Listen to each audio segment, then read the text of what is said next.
बिस्मिल्लाहिर्रहमानिर्रहीम। अस्सलाम वालेकुम। आज हम बनाएंगे ठंडा ठार शरबत दूध में रूह अफ़ज़ा डाल के और तुहमलंगा।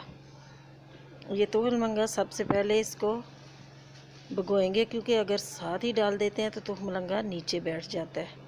इसको सब्ज़े के बीज भी बोलते हैं। ये है तुहमलंगा। इसको थोड़ा सा पानी इसमें शामिल करेंगे और इसको अच्छे तरीके से हिला के और आधे घंटे के लिए 20 मिनट या आधे घंटे के लिए रख देंगे। अगर साथ ही शरबत में डालेंगे तो ये नीचे बैठ जाएगा। ये है जी, इसको हम एक साइड पे रखते हैं। इधर दूध गर्म कर लिया। ये 2 किलो दूध है। 2 किलो दूध में हम बनाएंगे और इसमें दूसरी देगची में रखेंगे, क्योंकि दूध थोड़ा सा गर्म है और जब तक वो ठंडा होता है तो इसमें हम चीनी मिला लें। चीनी पीसी हुई आप डाल लें तो भी बहुत अच्छा है, लेकिन पीसी हुई नहीं थी मेरे पास, तो मैं गरम थोड़ा सा ही हल्का सा ही रूम टेम्परेचर वाला दूध है, इसमें चीनी शामिल करूँगी। और चीनी थोड़ी सी छोटा सा कप पे, वो कप मैंने डाली है क्योंकि दूध थोड़ा ज़्यादा है तो इसलिए। इसमें अच्छी तरीके से चीनी हल करेंगे। ये चीनी हल हो चुकी है।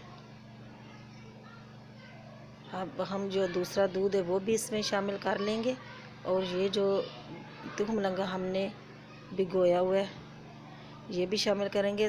बर्फ़ डालते हैं ताकि दूध थोड़ा ठंडा हो जाए और ये बिल्कुल ठंडा ठार शरबत पीने का मज़ा आता है। ये बर्फ़ हमने डाल दी है। अब ये तुहमलंगा जो भिगोया हुआ था ये शामिल करेंगे। ये 2 से 3 चम्मच इसमें शामिल कर लेंगे। 3 चम्मच इसमें शामिल कर लिया। इसको थोड़ा सा हिलाएंगे।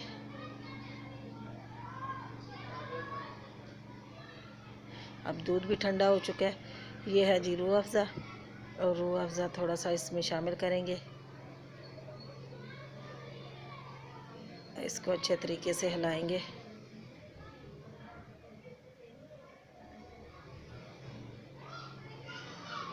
ये है जी शरबत हमारा बिल्कुल तैयार है।